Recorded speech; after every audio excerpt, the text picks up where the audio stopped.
Hello, everybody. We're going to get started in 1 minute, and then we'll start our presentations.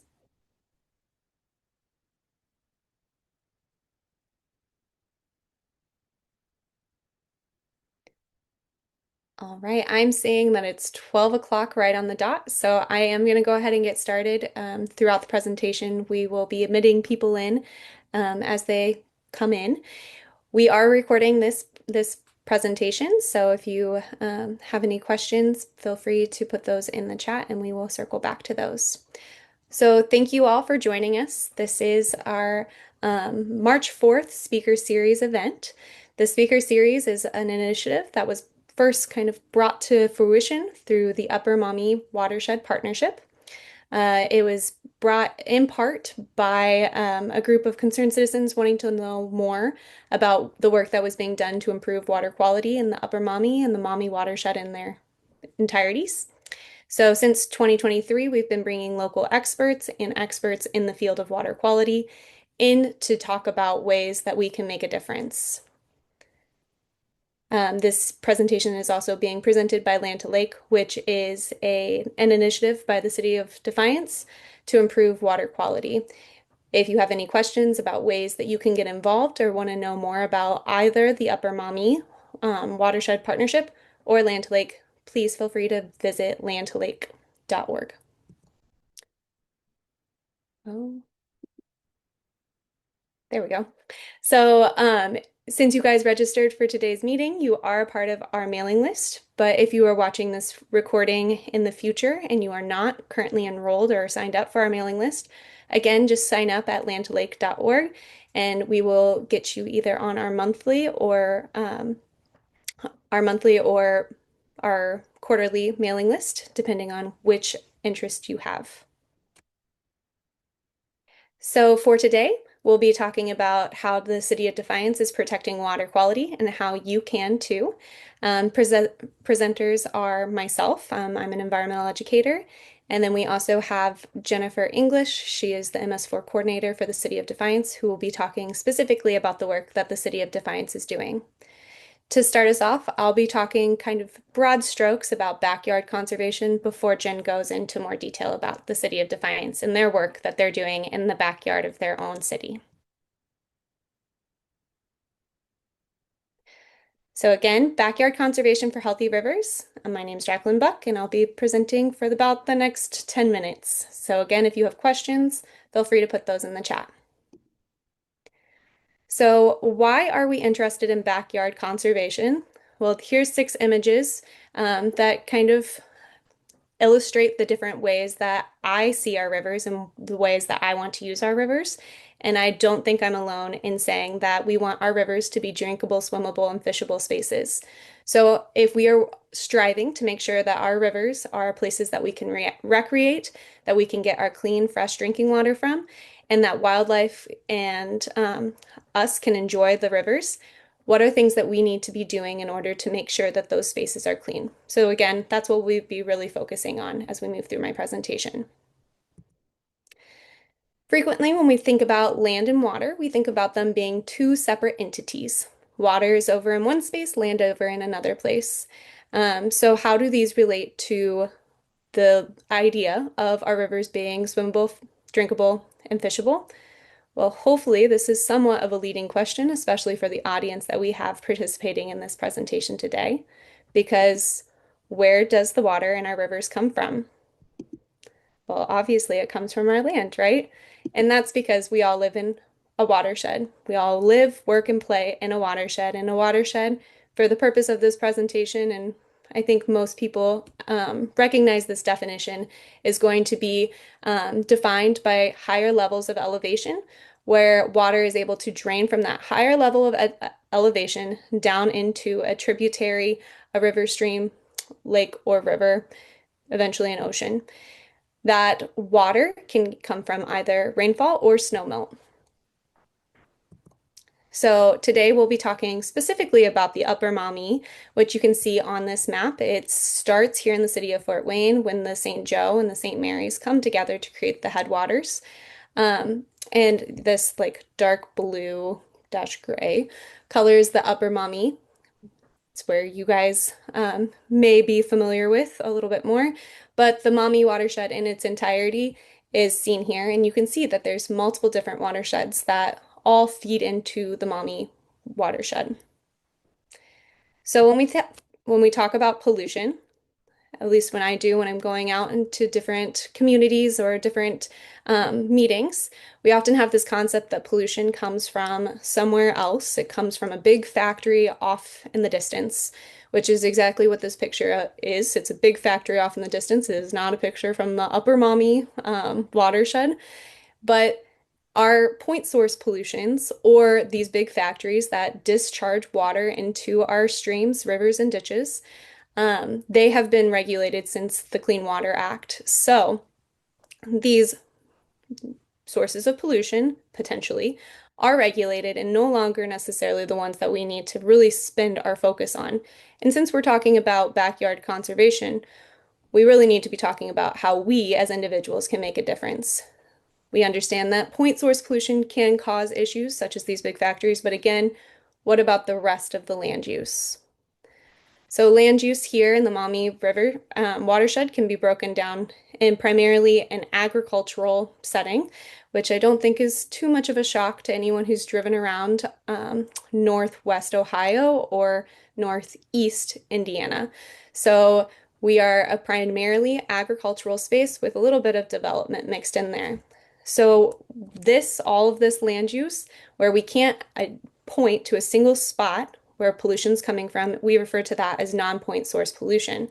Non-point source pollution, again, it comes from all over the place. It comes from all sorts of different sources. So it might be the wildlife that's swimming in our backyard or in, ponds, streams, rivers. It could be our dogs that, have waste that we may or may not be picking up. Those livestock operations that are down the street, the suburban areas throughout the watershed.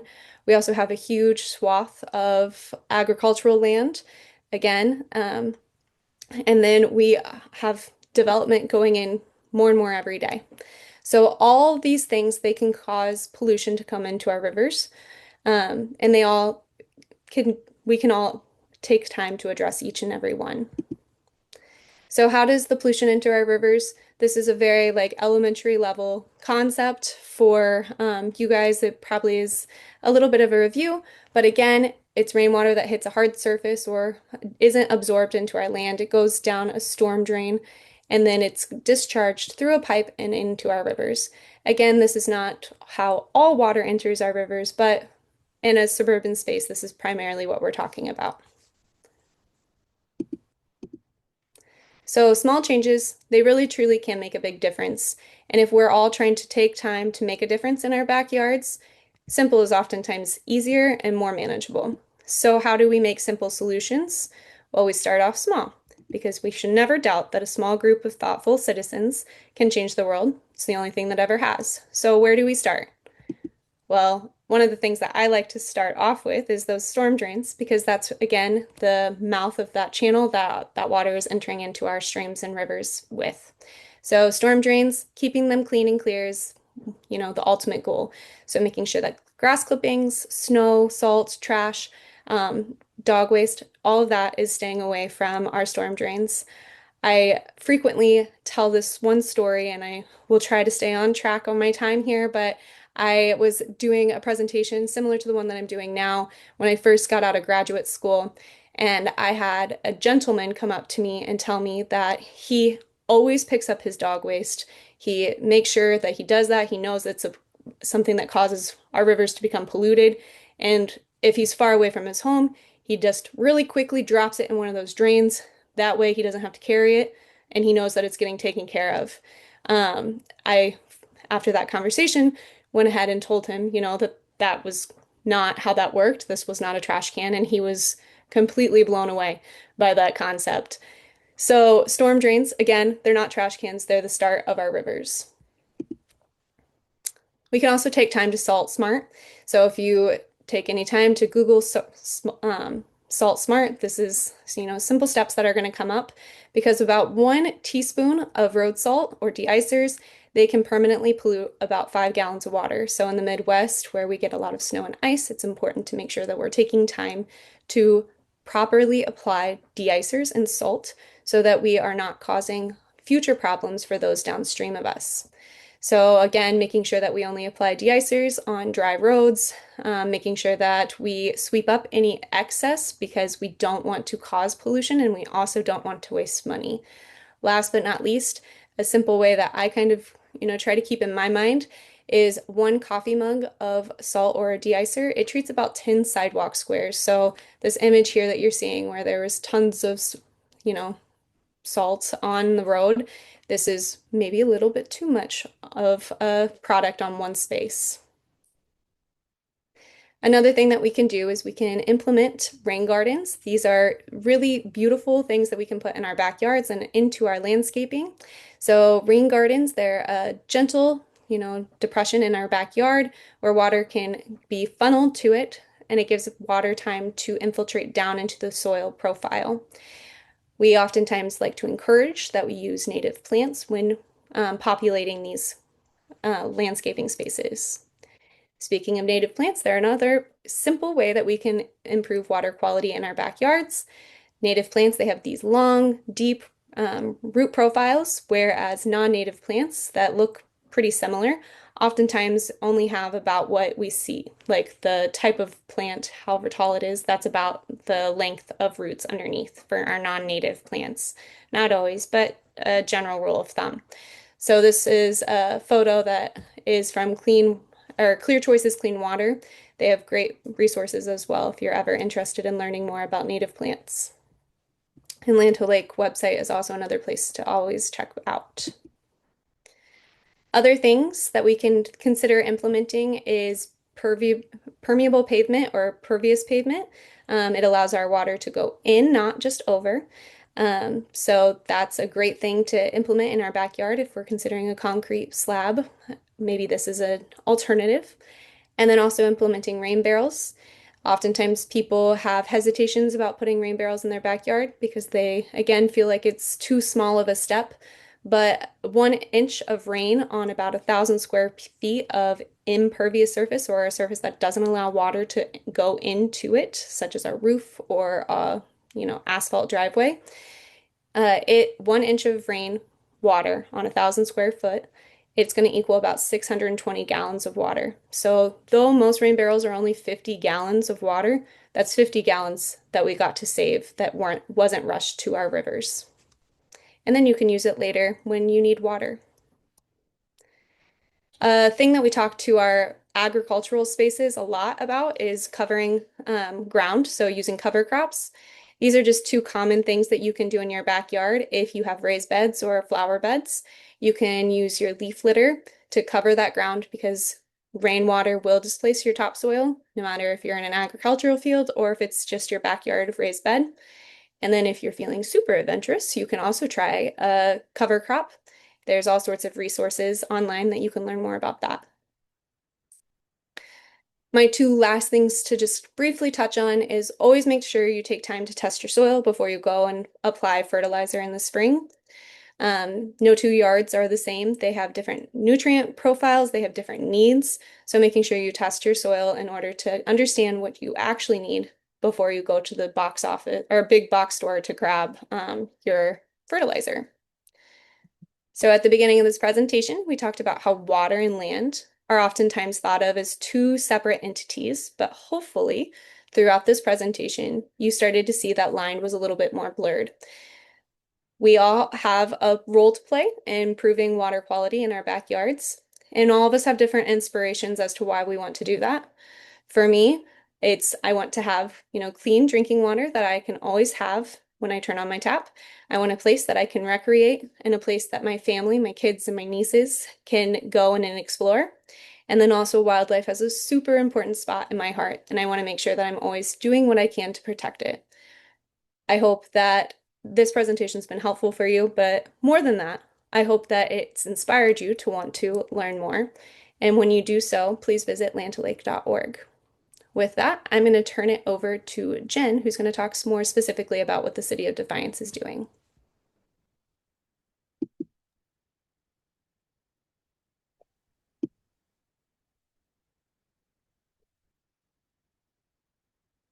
Hi, everyone. Thank you for joining us. Thank you, Jackie, for sharing your tips on backyard conservation. Let me figure out my technical difficulties here before I start. There we go. So thank you, Jackie.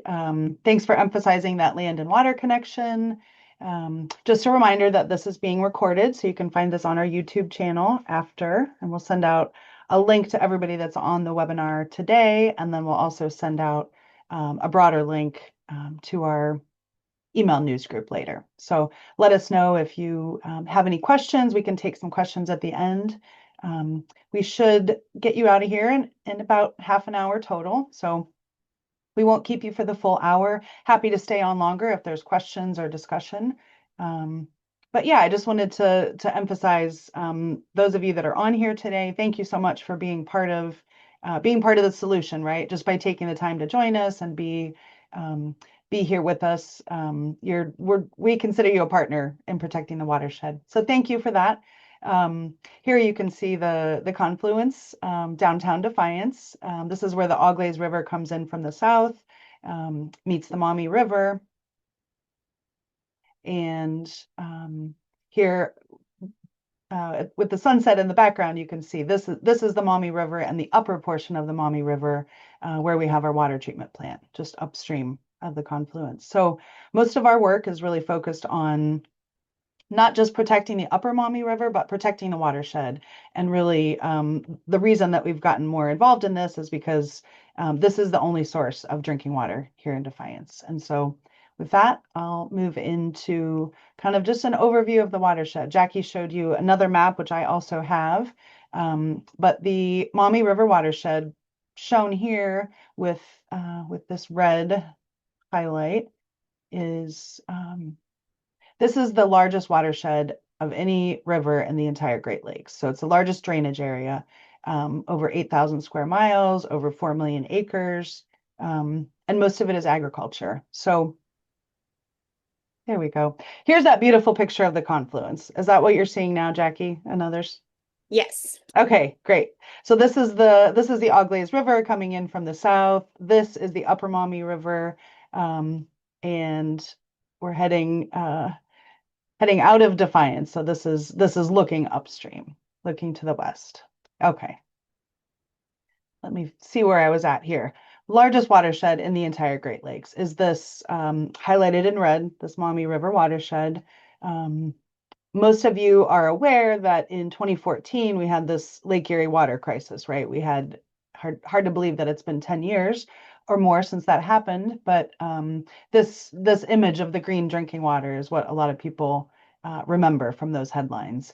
But here we are, 10 plus years later, and those harmful algal blooms are still wreaking havoc on the watershed. So um, Lake Erie is so important, right? We have 11 million people that rely on it for drinking water. We have billions of dollars of um, industry around swimming and fishing and just tourism in general, right? Just recreation. So it's very important that we find ways to work together, right? The city's focus is on drinking water. Um, the focus of the entire watershed is just like Jackie said, having clean, swimmable, fishable rivers. And so that's really the basis of our partnerships. We know a lot more than we know more now than we did 10 years ago, and we still have a long way to go, right? We know that we have removed about 90% of our watersheds from what was traditionally the Great Black Swamp. So this map that you're seeing here, the red area is kind of the heart of the watershed, right? It's that old Lake Erie. Um, I'm not qualified to talk about the geography part of it, but we know that we've lost so much of our landscape from wetlands into agricultural um, production, and so finding ways that we can support agriculture and that we can work with our local farmers and have a more sustainable way forward. So the fact that the Upper Maumee is partly in Indiana and is partly in Ohio, that's really the basis of, and one of the ways that I met Jackie, right? We have a lot of strong partnerships in Indiana. the Maumee Watershed Alliance, the City of Fort Wayne, Allen County Soil and Water. So we really rely on those partners to help us as we do this work in the Upper Maumee. So that beautiful picture I showed you of the confluence, here it is again. This is in 2016. I don't know if it was the day of or the day before. We planned our big Riverfest event, which is where we invite the general public to come down to Pontiac Park and celebrate the rivers with us. So you can see this beautiful picture. I think maybe Kevin, who's on the call, I think maybe he took this picture for us. But you can see that we have the same problems here in Defiance as we have in Lake Erie. So this is our land to lake plug. There's a QR code there, and it'll take you to our website. But really, this is our method of communicating all of our work through our print magazine, through social media, through the website, through events like this, field days that we have in person, through Riverfest. Um, so here's a new work product that we have. The map that you see in the image here is actually on the back page of the magazine. That'll be coming out in a couple of weeks. I think should be in the Crescent News on March 21st. So you'll see that insert come through the Crescent News. And this map specifically, let me get rid of the pointer so I have a clicker.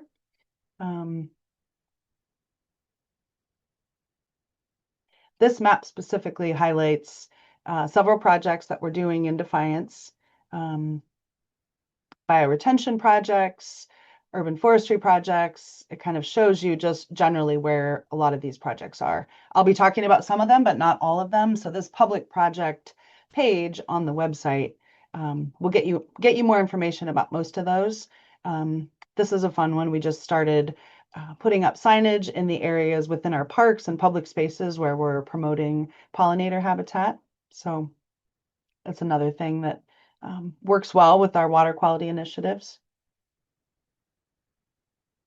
So here is the phosphorus optimal wetland, or as we like to call it, a research wetland.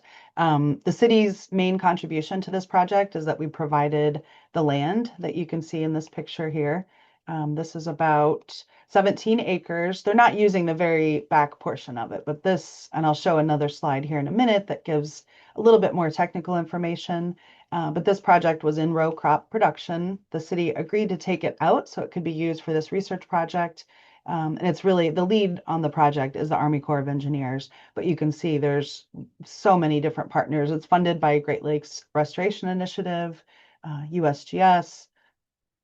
Limnotech manages the project, and then ERDIC is the research branch of the Army Corps team that is really looking at the long-term effects.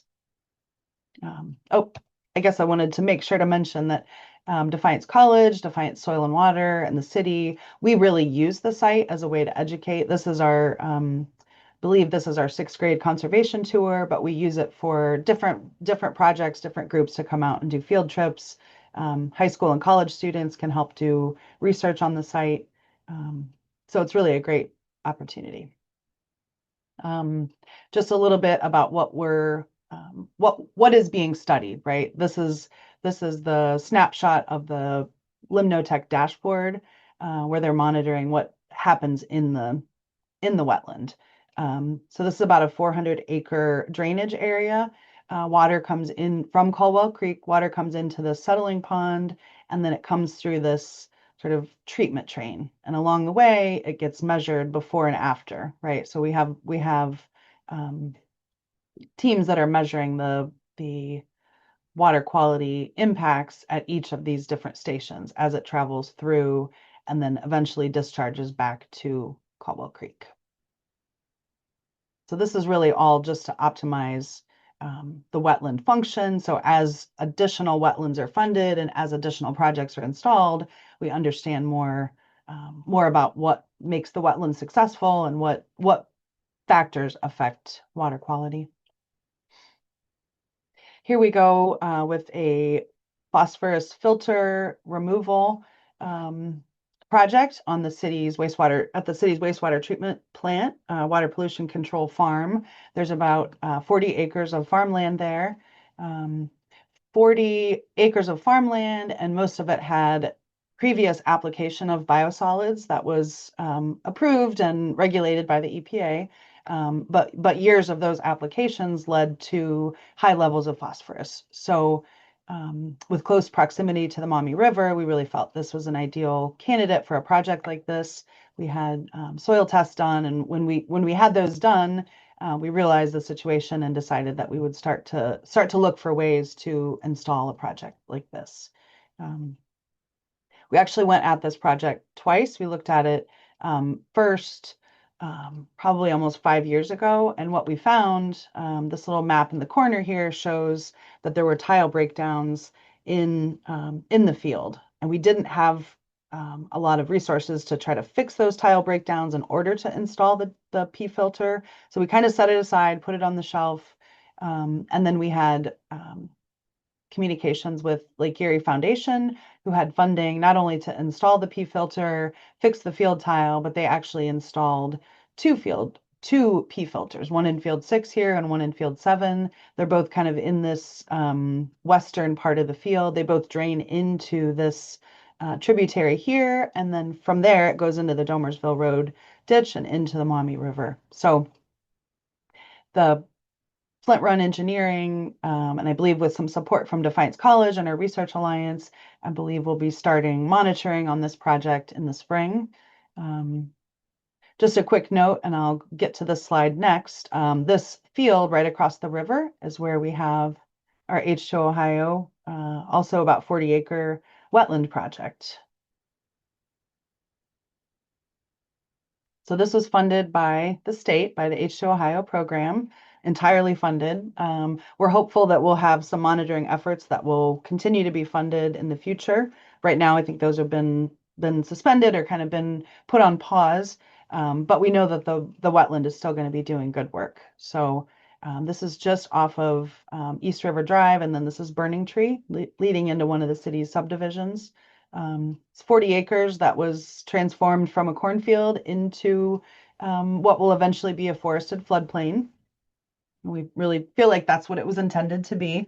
Um, Mother Nature has a way of flooding uh, farm fields that are adjacent to the river and not allowing them to be planted every year. So we think in the long run this will be a much better use of the site. There's a few flow paths into this wetland. Above the water, above the wetland here is about a 400-acre watershed that drains portions of some farm fields, golf course, the subdivision that's here, including um, their pond. It's more than a retention pond. It's a beautiful, beautiful asset to the community and the subdivision, but also functions as a retention pond. But the majority of the water that comes into the site actually happens when the Maumee River water levels go up, and it comes backflows into the site through a culvert under East River Drive.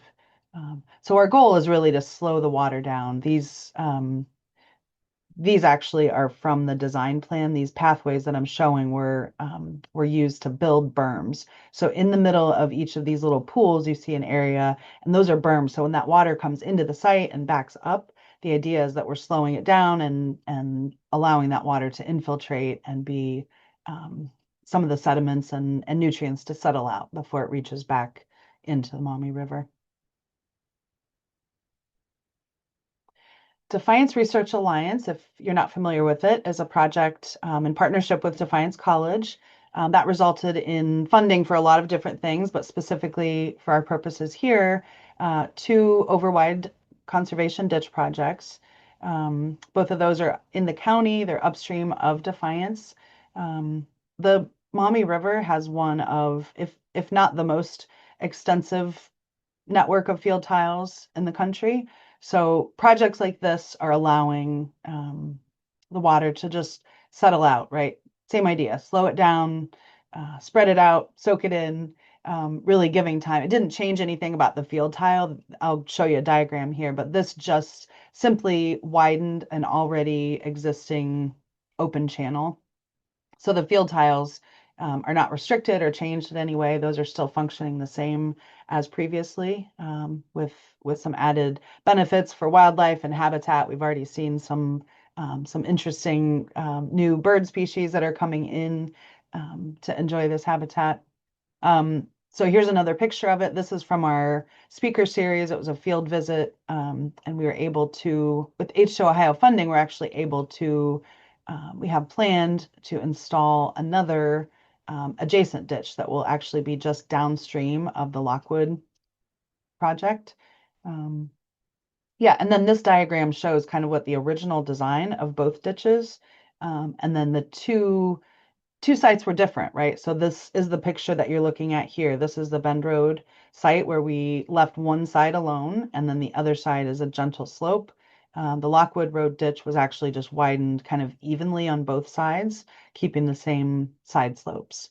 So just based on what was best suited for each site was how that was determined. Um, so here's a pilot project that we've been working on quietly.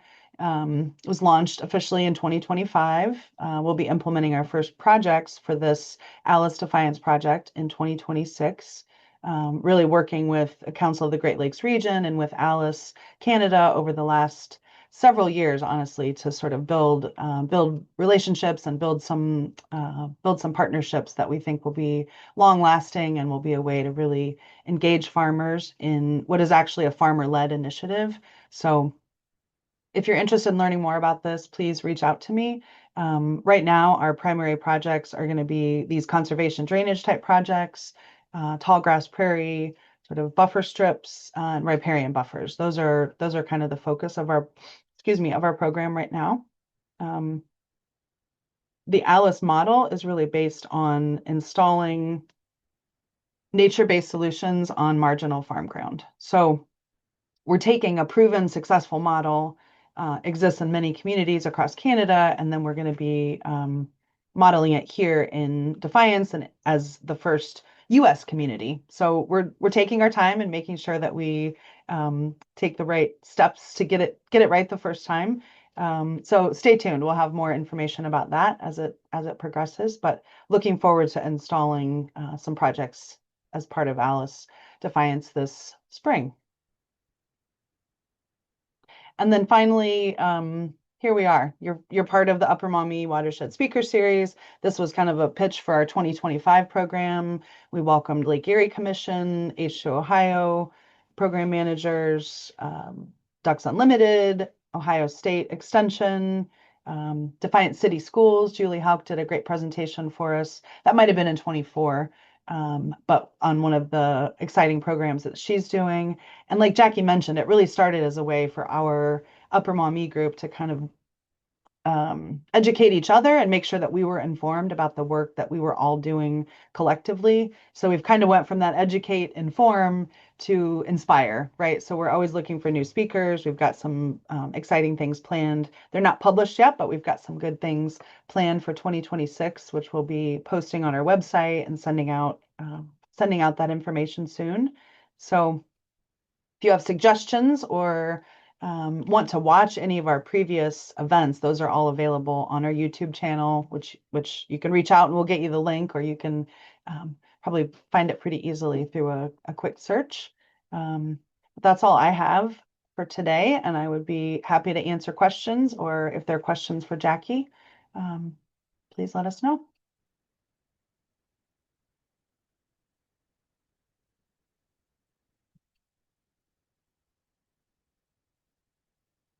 And if there are no questions, then we um, are just going to thank you again for coming, and we will um, stay in touch with you via email and social media, and um, hope you have a lovely afternoon.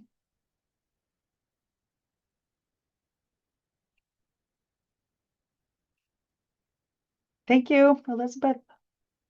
I use the little reaction emoji, Jackie, when you were telling your story, because that was great. This nice man thought he was doing a really great job by picking up pet waste, and so I was trying to use that like um, emoji where he um, thought that our storm drains were garbage disposals. So thanks for telling that little story. It highlights even when people think they're doing the right thing, they may not always have all the information. So Yeah, he was so proud of himself too. So it was like I think that was one of my first presentations like after grad school. And I was like, I'm ill-informed on how to like handle your feelings because I know you were trying to do the right thing, but yeah, he was a good guy. So good. Okay, I'm going to stop recording. Anybody that's still on, any comments, questions, word wisdom?